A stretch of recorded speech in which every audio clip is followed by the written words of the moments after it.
안녕하세요. 건강 읽어주는 유쌤입니다. 여러분, 오늘도 여러분을 위해서 잘 살아내셨는지요? 우리 그 몸속에 세포들이 좋아하는 음식을 먹어야 된다고 제가 늘 말씀을 드렸죠. 그 세포들이 좋아하는 음식을 먹었는지, 아니면 내 입에서 좋아하는 그런 음식을 먹었는지 한번 돌아보는 시간을 갖는 거는 어떨까 하는 생각이 듭니다. 자, 오늘은 조한경 박사님의 환자혁명에 대해서 함께 이야기를 나눠보도록 하겠습니다. 자, 우선 저자 소개를 간단하게 하겠습니다. "약과 병원에 의존하던 건강 수권을 회복하라." 라고 처음부터 끝까지 외치고 계십니다. 원인의학 즉 기능의학을 열정적으로 알리는 의사 선생님이시고요. 유튜브 닥터조 그리고 네이버 카페 닥터조의 건강 이야기를 운영하고 계십니다. 물론 이것도 원인의학을 열정적으로 알리기 위해서 이렇게 활동을 하고 계신 것입니다.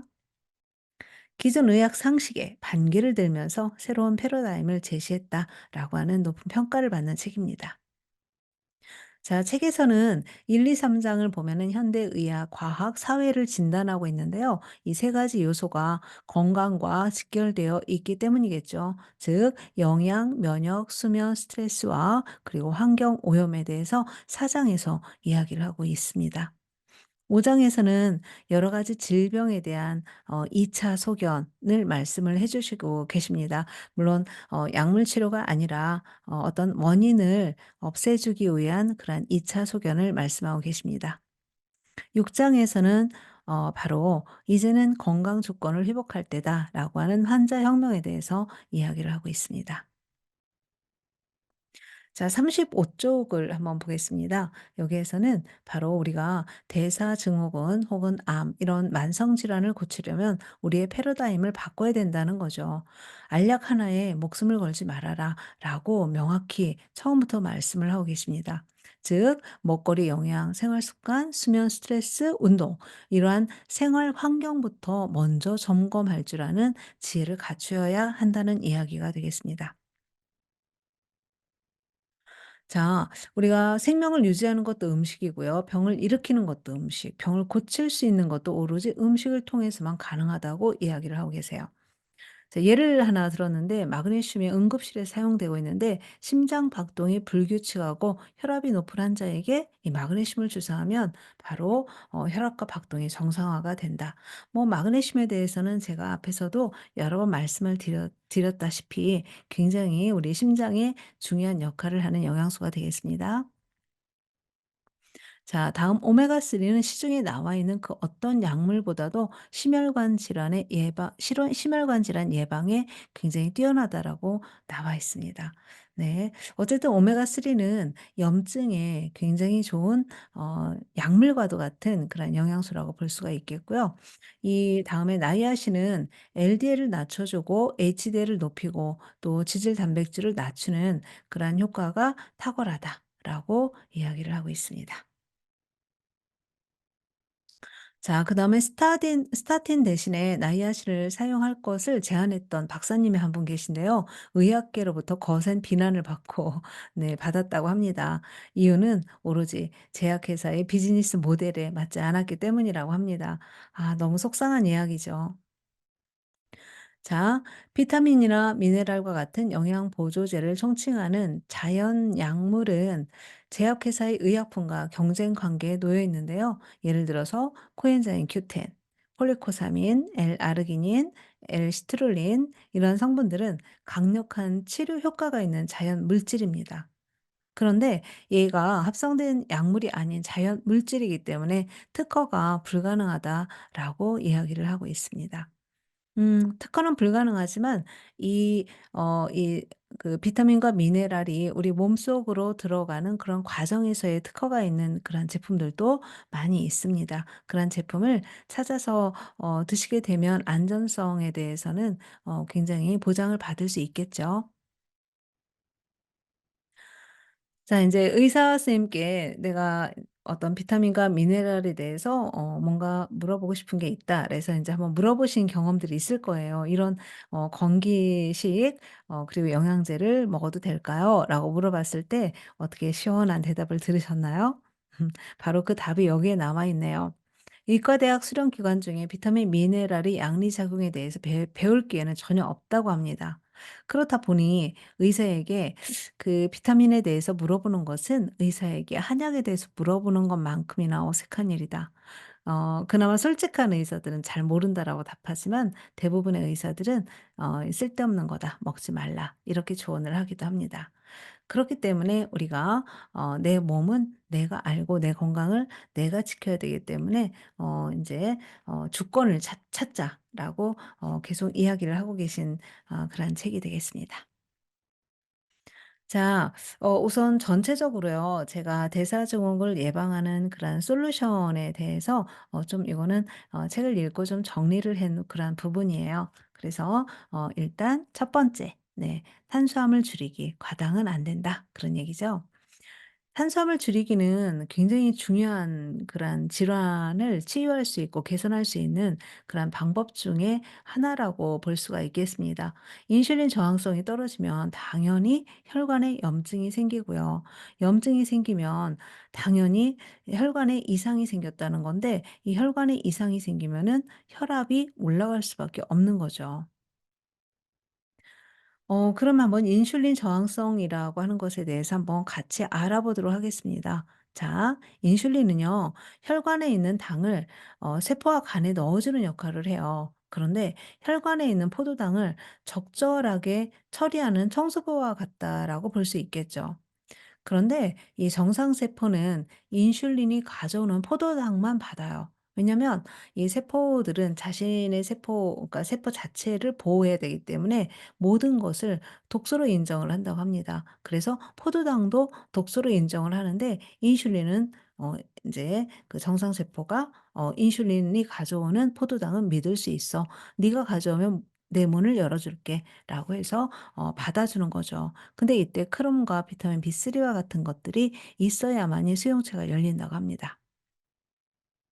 자, 그런데요. 포도당이 혈관에 남아 있을 때는 이거는, 그러니까 포도당이 세포에 있으면은 에너지 대사원으로 쓰이는데 포도당이 혈관에 남아 있으면 이거는 굉장히 큰 독소가 되는 것이죠. 또 이 포도당 자체가 크기 때문에 모세혈관 같은 것을 막아 버린다고 합니다. 그런데 이 모세혈관이 많은 신장과 손발 그리고 눈 이런 데 모세혈관이 막히니까 문제가 생기겠죠. 그래서 우리가 인제 당뇨가 생겼을 때 그 당뇨의 합병증으로 이렇게 신장, 손, 발 그리고 눈의 녹내장까지 문제가 생기게 되는 거죠. 즉 문제는 바로 모세혈관, 혈관에 있다는 것이죠. 자, 심장마비와 심근경색의 결정적인 원인은 무엇일까요? 바로 염증과 영양소의 결핍이라고 이야기를 하고 있습니다. 특히요, 마그네슘으로 인한 전해질 불균형이 굉장히 큰 문제를 일으키는데요. 다른 근육에 비해서 심장 근육은 이 마그네슘을 20배나 더 많이 쓴다고 합니다. 그리고 또 극심한 스트레스를 받았을 때 이 마그네슘이 고갈되기 때문에 심장에 있어야 되는 마그네슘이 그냥 빠져나가기 때문에 심장에 큰 문제를 일으킨다라고 볼 수가 있겠죠. 자, 비만. 우리 현대인의 가장 큰 사다라고 해도 과언이 아닌데요. 우리 몸속 호르몬을 알아야 비만을 막을 수 있다. 지방이 아니라 이 우리가 살찌게 하는 것은요. 지방이 아니라 남아도는 탄수화물과 호르몬이 비만을 가져온다라고 합니다. 그래서 이 이제 호르몬 자체가 미네랄이 없으면은 안 돼요. 그렇기 때문에 미네랄과 이 비타민 B군 특히 비복합체 얘가 부족하면 허기심을 유발을 한대요. 그러니까 호르몬에 의해서 "내가 배가 고파."라고 인제 말을 하는 거죠. 근데 실제로 우리 몸속에는 배고픈 상황이 아닌 거죠. 자, 그래서 아주 간단하게 예를 들어서 설명하고 계신데요. 우리가 뇌에서요.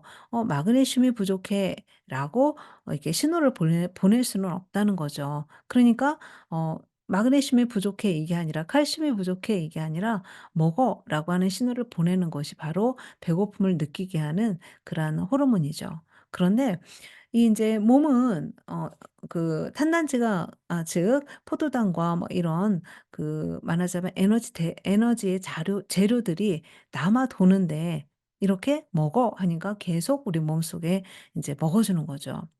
그래서 우리가 다이어트는요, 영양소를 충분하게 공급하면서 해야 요요 현상이 없다라고 하는 거죠. 이걸 한번 제가 다시 한번 가져왔는데요. 바로 활성 비타민 비복합체에 하는 일이에요. 우리가 탄단지를 먹으면 아미노산, 포도당, 뭐 중성지방, 지방산 이렇게 다 분해가 돼요. 분해가 되면서 이제 TCA 회로를 돌리면서 에너지가 생산이 되는데, 지금 비타민 B1에서 12 까지 어느 곳 하나도 불필요한 곳이 없어요. 그리고 또 이 비타민 B 복합체라고 하는 것은 뭐냐면은, 얘네들이 군대처럼 모두 하나의 팀으로 움직이기 때문이죠. 그래서 비타민 B1부터 12 까지는 활성 비타민 B 복합체가 중요한 거죠. 자, 그다음에 두 번째 솔루션이 되겠습니다. 네. 자신의 수면 스타일에 맞는 숙면을 해야 된다. 잠은요, 정말 100 번을 이야기해도 이건 과언이 아니라고 합니다. 그래서 자신의 수면 스타일에 맞는 숙면을 찾는 것이 중요하다고 합니다. 그러니까 뭐 정정 회장님이 4 시간밖에 안 잤다고 해서 우리가 '나도 4 시간밖에 안 자도 돼. 열심히 일을 해야 하고 열심히 공부해야 돼.'라고 생각하면 절대 안 된다는 거죠. 자신의 수면 스타일에 맞는 숙면을 취해야 된다고 합니다. 숏슬리퍼들은 좀 짧게 자도 굉장히 개운하게 일어날 수 있는 거죠. 그런데 롱슬리퍼들은 길게 자야 자신이 그 몸이 이렇게 회복이 된다는 거죠. 잠이 부족하면요, 일단 인슐린 저항성이 떨어집니다. 그 인슐린 저항성은 잠이 부족하면 절대 안 됩니다. 자, 그래서 우리가 숙면을 할 때 멜라토닌이 해독을 하는데요. 이 멜라토닌이 해독을 하는 동안 우리 몸은 재생, 그리고 디톡, 그리고 치유의 시간인 거예요. 굉장히 중요한 시간이죠. 숙면을 할 때 또 성장 호르몬이 나오는데요. 성장 호르몬은 이게 자라나는 성장기 아이들한테는 성장을 시켜주는 호르몬이지만, 우리 이미 성장이 끝난 우리 어른들에게는 항노화제예요. 굉장히 중요한 역할을 하는 거죠. 근데 요 항노화제인 성장 호르몬이 숙면을 할 때 나오는 거죠. 자, 그런데 숙면을 위한 영양소들을 한번 볼까요? 비타민 C, B군, B6, 비타민 D, 마그네슘, 얘네들이 뇌에서 멜라토닌으로 바뀔 때 필요해요. 원래 멜라토닌은 낮에 세로토닌으로 되어 있는 것이 이제 잠을 잘 수 있는 환경을 만들어 주면은 멜라토닌으로 바뀌게 되는데, 이 멜라토닌이 안 나오면 우리는 몸이 해독이 안 돼서 그냥 독으로 가득 차서 큰 질환에 걸릴 수밖에 없는 거죠. 자, 또 하나는 아까 세로토닌이 멜라토닌으로 밤에 바뀐다고 말씀을 드렸잖아요. 그런데 세로토닌은 장에서 76% 이상 만들어집니다. 그렇기 때문에 장 환경이 매우 중요하다라고 볼 수가 있겠습니다. 즉, 이 얘기는 뭐냐면 장이 좋지 않으면 숙면을 취할 수 없다라고 하는 결론이 나올 수 있다는 이야기죠. 자, 잠을 잘 자기 위한 조건입니다. 자, 일단 어두워야 돼요. 그래야 멜라토닌으로 전환이 됩니다. 그다음에 두 번째는요, 잠자기 위해서 우리 몸 시스템이 모두 셧다운 되어야 된대요. 그래서 인제 심지어는 이 근육도 완전히 이완이 되어야만이 잠에 들 수가 있다고 합니다. 조건이 굉장히 까다롭긴 하죠. 그런데 어쨌든 우리가 잠이 뭐 인슐린 저항성도 문제가 되고 하니까 여러 가지 해독에도 문제가 있고 하니까 잠을 자기 위해서 우리 몸을 좀 만들어 주는 것, 이게 굉장히 필요하다라고 볼 수가 있겠고요. 음 낮에 햇빛 쏘이는 것이 굉장히 중요하다고 합니다. 우리가 이렇게 눈을 감고 있어도 이렇게 빨갛게 햇빛이 느껴지잖아요. 그러면은 우리 눈의 시신경과 이런 걸 통해서 우리 몸속으로 이렇게 흡수가 된다고 합니다. 그렇게 하면 인제 요게 나중에 밤에 멜라토닌으로 바뀔 때 굉장히 중요한 역할을 담당을 한다는 거죠. 그리고 적당하게 운동을 해 줘야만이 숙면을 취할 수가 있습니다. 그리고 생각보다 실내 온도는 높게 하면은 잠을 제대로 잘 수가 없다고 합니다. 15 도에서 20 도를 유지해야 된다고 합니다. 우리 몸은 36.5 도이죠. 근데 이 체온이 늘 똑같은 게 아니라고 합니다. 이게 저녁이 되면은 점점 인제 한 5 시쯤에 체온이 최고조로 올라갔다가 이렇게 자기 전에는 체온이 점점 떨어져야 한다고 합니다. 그러니까 체온과 멜라토닌은 서로 반비례 관계라서 체온이 떨어지면 멜라토닌이 분비가 더 활성화가 되고, 체온이 올라가 있는 상태면은 멜라토닌 분비가 안 된다는 거죠. 그러기 때문에 굉장히 중요한데, 사실은 우리 체온 유지라고 하는 것은 우리 생명을 유지하기 위한 항상성과도 같은 거예요. 우리가 밖에 나갔는데 막 덜덜덜덜 이렇게 떨리잖아요. 그거는 그 덜덜덜 떠는 것 자체가 체온을 올리기 위한 것이고요. 인제 우리가 그 아기들이 막 잠잘 때 가끔 보면은 이마에 송글송글 이렇게 땀이 맺히잖아요. 근데 이런 아기들은 인제 체온이 높은 상태인데 그거를 떨어뜨려야 잠을 잘 수 있기 때문에 땀으로 이렇게 배출을 해서 체온을 떨어뜨린다고 합니다. 자, 그러다가 새벽 4시 정도에 인제 이게 최저 체온이 되고, 이제 다시 아침 5 시부터 조금씩 올라가서 아침 식사를 할 때서야 인제 36.5도 이상이 된다고 합니다. 자, 그다음 세 번째는요. 항산화 영양소 충분하게 섭취하기입니다. 자, 항산화 영양소, 늘 결론은 비타민 미네랄이죠. 네. 항산화 영양소가 그렇게 중요한 거예요.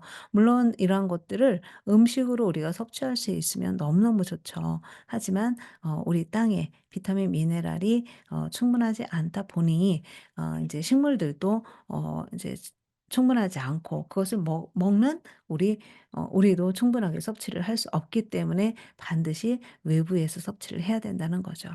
즉 건강기능식품 혹은 영양제 뭐 이러한 것들을 활용을 하는 것이 좋다라는 이야기가 되겠습니다.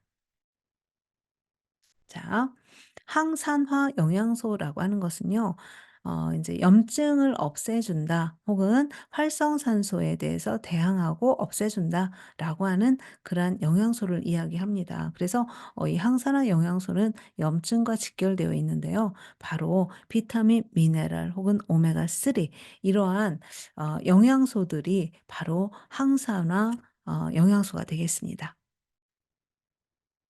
자, 음 그러면 내 몸속에 활성산소와 만나는 LDL 제대로 알기, 이렇게 제가 이야기를 했는데요. 사실 LDL은 LDL 콜레스테롤이 얘가 굉장히 우리 몸속에 나쁜 아이는 아니라고 합니다. LDL 콜레스테롤이 하는 일이 엄청 많아요. 뭐냐면 콜레스테롤은 바로 세포를 만드는 구성 요소들인데, 얘네를 세포까지 이렇게 운반하는 역할을 하는 거예요. 근데 얘네가 운반하고 나왔을 때 활성산소와 만나게 되면은 그때서 인제 염증이 유발이 되는 거죠. 자, 이제 콜레스테롤에 대해서 한번 알아보겠습니다. 자, 서울대 이승훈 박사님께서는요. "콜레스테롤이 없으면 생명 유지가 어렵다."라고 단언을 하고 계세요. 자, 콜레스테롤은 왜 그러냐면 모든 세포막의 구성 요소이기 때문이고요. 다음에 생존 호르몬과 번식 호르몬의 구성 재료이기 때문입니다. 이 두 가지는 생명 유지와 직결되어 있는 거죠. 다음, 담즙을 만드는 구성 요소이기도 합니다. 콜레스테롤이 굉장히 중요하죠. 자, 요게 인제 세포인데요. 세포를 둘러싸고 있는 이 주황색 동글동글한 구슬 같은 거요. 요게 바로 콜레스테롤이에요. 이렇게 세포를 콜레스테롤이 보호하고 있어야 어떤 독성으로부터 세포를 보호할 수 있다고 합니다. 네. 신기하죠? 그럼 콜레스테롤은 어디서 만들어지는가? 네, 바로 혈액은 수용성이고요. 콜레스테롤은 지용성이에요. 그래서 콜레스테롤은 간에서 필요한 만큼만 만들어냅니다.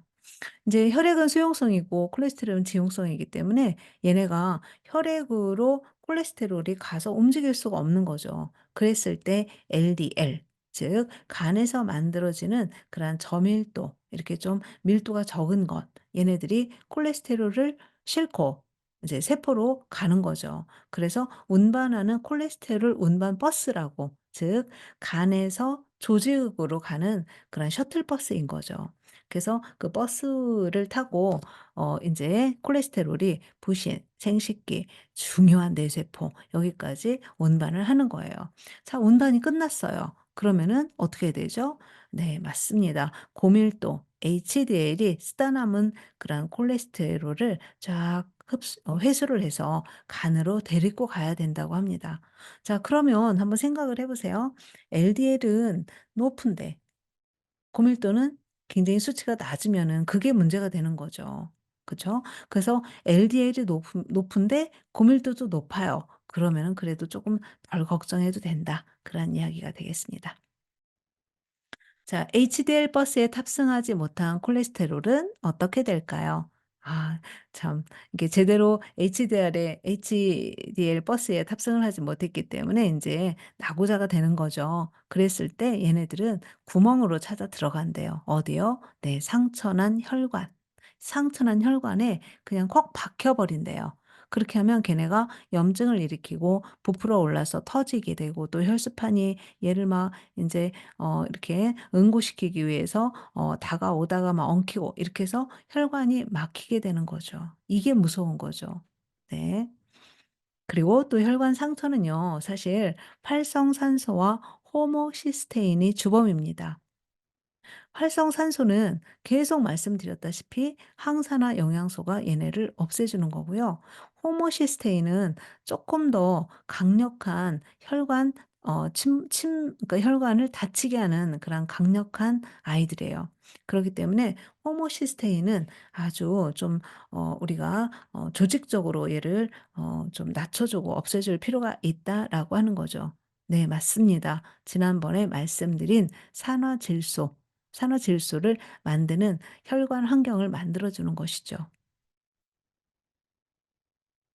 자, 저는요, 그 저탄고지를 좀 잘못했어요. 그러니까 채소를 많이 먹어가면서 클린한 그런 지방을 잘 섭취를 했어야 되는데 그 당시에 제가 학교에 근무하고 있었기 때문에 또 남자 학교였어요. 그러니까 남자 학교였기 때문에 아이들이 굉장히 고기를 좋아해요. 그렇기 때문에 뭐 아이들이 좋아하는 거를 또 안 할 수도 없어요. 그러니까 고기가 많이 나오니까 '아, 저탄고지니까 고기를 많이 먹으면 되겠지?' 하고서는 인제 고기를 많이 먹었던 거예요. 그랬더니 LDL이 143 까지 올라갔었어요. 그래서 좀 기능의학을 하시는 그런 의사 선생님한테 가서 혈액 검사를 한 결과, 네, 그 의사 선생님이 "걱정하지 않아도 돼요." 이런 말씀을 해 주시더라고요. 왜냐하면 저는 패턴 A가 많다. 그러니까 LDL이 패턴이 있대요. 그래서 그러니까 타입 A와 타입 B가 있는데 타입 A는 얘가 라지 크고요. 그리고 부드럽대요. 그런데 이 타입 B는 스몰 작고 그리고 날카롭다고 합니다. 그래서 패턴 A가 우세한 그런 사람들은 많이 걱정을 하지 않아도 된다. 또 LDL이 너무 낮아도 안 된다. 이렇게 말씀을 하셨고요. 저는 요때 호모시스테인 수치도 같이 검사했어요. 근데 호모시스테인 수치가 굉장히 낮아서 의사 선생님이 "걱정을 안 해도 된다."라고 하는 이야기를 들었습니다. 여러분들도 LDL이 만약에 높다면 한번 기능의학을 하시는 그런 의사 선생님한테 가셔서 한번 타입을 꼭 체크해 보시면 좋을 것 같습니다. 자, 그다음에요. 네, 네 번째 운동하기. 운동은 빼놓을 수가 없는 거죠. 자, 운동하기인데요. 운동을 할 때는 교감신경이 발달을 하고요. 활성화가 되고 운동을 하고 나서는 이렇게 푹 쉬고 릴렉스하는 부교감신경이 활성화되어야만이 된다고 합니다. 그런데 이게 운동이 너무 과해지면 교감신경이 계속 활성화가 되어서 결국에는 부교감 신경이 활성화가 안 되기 때문에 얘네들도 인제 반비례하는 아이들인데 인제 몸이 계속 피곤하고 더 힘들고 그런 상황이 된다고 합니다. 음. 자, 또 혈관이 없는 관절이나 림프액은요, 이게 펌프를 할 때마다 영양을 공급해 주기 때문에 운동이 매우 중요하고요. 아, 또 하나 중요한 거는요, 운동을 하면 독소가 땀으로 직접 배출이 돼요. 독소는 대부분 인제 그 직접 배출이 안 되고 어딘가의 구멍을 통해서 배출이 되는데 예를 들면 간에 독소가 많으신 분들은 제가 인제 이 영양소 케어를 해 드리다 보면은 이제 약을 많이 드신 분들이 간에 독소가 많으시더라고요. 그런데 이 간에 독소가 많으신 분들은 어디로 독소가 배출되냐면 바로 피부로 대부분 배출이 돼요. 이거는 뭐 기능의학에서 그대로 나와 있는 그런 말인데, 이 피부의 가려움이나 아니면은 뭐 이렇게 약간 트러블이나 이런 걸로 배출이 되는 경우가 많습니다. 근데 운동을 하면 독소가, 네, 땀으로 직접 배출이 되죠. 근데 이때 미네랄도 함께 배출이 되기 때문에 운동을 많이 하시거나 땀을 많이 흘리시는 분들은 영양소를, 미네랄을 충분히 섭취하는 것이 매우 중요합니다. 자, 이제 정리를 한번 해 보겠습니다. 이 환자혁명에서는요, "대사증후군을 예방하는 솔루션에 약은 없다."라고 단언을 하고 계십니다. 첫 번째, 탄수화물 줄이기; 두 번째, 숙면; 그리고 세 번째, 항산화 영양소 충분히 섭취하기; 네 번째, 운동하기. 네. 여기에 이제 스트레스 조절하기까지 합쳐지면 너무 좋겠죠. 자, "입이 좋아하는 음식보다 세포가 좋아하는 음식을 드세요." 이렇게 조한경 박사님은 말씀을 하고 계십니다.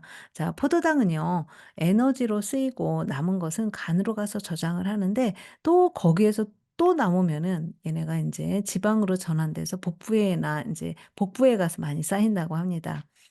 자, 그런데요, 놀랍죠. 액상과당 있잖아. 설탕은 그래도 포도당 반, 이 과당 반 이렇게 되어 있대요. 그런데 이 액상과당은 전부 다 간에 그대로 저장이 된대요.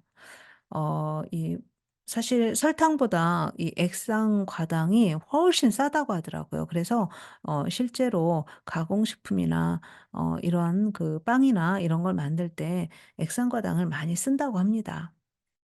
그래서 비알코올성 지방간이 현대인들이 많은 이유가 바로 이러한 이유라고 합니다. 액상과당이 전부 다 그대로 100% 간에 그대로 저장이 되기 때문이죠. 자, 그래서 이러한 문제로 인해서 ADHD 그리고 아토피, 천식 이런 것들도 바로 과당 때문이라고 합니다. 그래서 가공식품이 원인이 될 수 있다는 거죠. 그래서 ADHD나 아니면 아토피나 천식이 있으신 분들은 가공식품을 좀 많이 줄이셔야 된다고 합니다. 자, 그다음 면역력을 키워 주세요. 자, 면역력은요, 병균 문제가 아니라 내부 환경의 문제이죠. 그래서 예를 들면 이렇대요. 감기 바이러스가 인제 우리 점막에 누구나 다 다닥다닥 붙어 있대요. 코 속이나 입이나 뭐 이렇게 이런 점막에 누구든지 그 인제 바이러스가 붙어 있는데, 우리 몸의 면역 체계가 충분하면 이 바이러스를 억제하는 힘이 있는 거예요. 조절하는 힘이 있는데, 이게 면역이 딱 떨어졌을 때 이 바이러스가 스위치를 켜는 거죠. 암의 스위치를 켜는 거하고 똑같은 그런 현상이 되겠습니다. 자, 그래서 네. 이게 제 사랑이 아니고요. 저는 건강 코칭사잖아요. 그래서 제 건강 관리를 좀 더 신뢰도가 있도록 하기 위해서 좀 수치로 이렇게 검증을 하는 타입입니다. 그래서 제가 이 NK 세포 활성도 면역 세포 중에 굉장히 중요한 면역 세포가 되겠죠. 네. 바로 이 NK 세포 활성도 검사에서 3,560이 나왔습니다. 네. 저는 꾸준히 비타민 미네랄을 먹고 있습니다. 지금 한 2 년째 먹고 있는데요. 알약 아니고요. 이렇게 가루로 된 것을 그 즉시 물에 타서 이렇게 흔들어서 마시는 그런 비타민 미네랄을 지속적으로 먹고 있고, 또 인제 그렇게 계속 지속적으로 먹고 있으니까 이렇게 면역을 잘 관리하는 그러한 케이스가 되겠죠. 자, 여기에서 보면 100 미만일 때는 요게 인제 잘려서 안 보이는데요. 암 환자분들이 100 미만이 굉장히 많다고 합니다.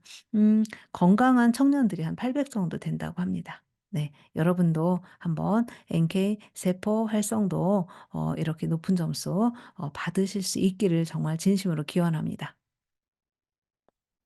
감사합니다. 오늘 좀 길어졌는데요. 좀 말씀드리고 싶은 것들이 많아서 점점 더 좀 길어지는 것 같습니다. 자, 돈을 잃으면 조금 잃는 것이고 사람을 잃으면 많이 잃는 것이고요. 건강을 잃으면 모두 잃는 것이다.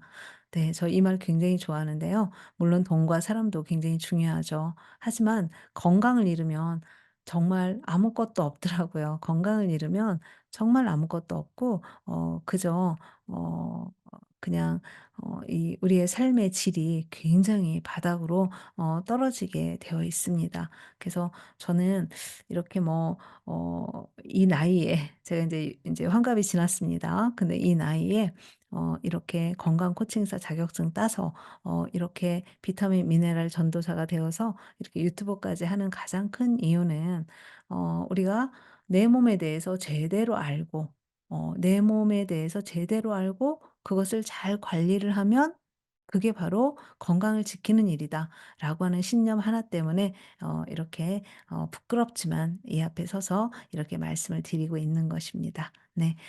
오늘도 끝까지 시청해 주셔서 너무너무 감사드리고요. 다음에 또 찾아뵙도록 하겠습니다. 자, 여러분의 건강을 늘 응원합니다. 감사합니다.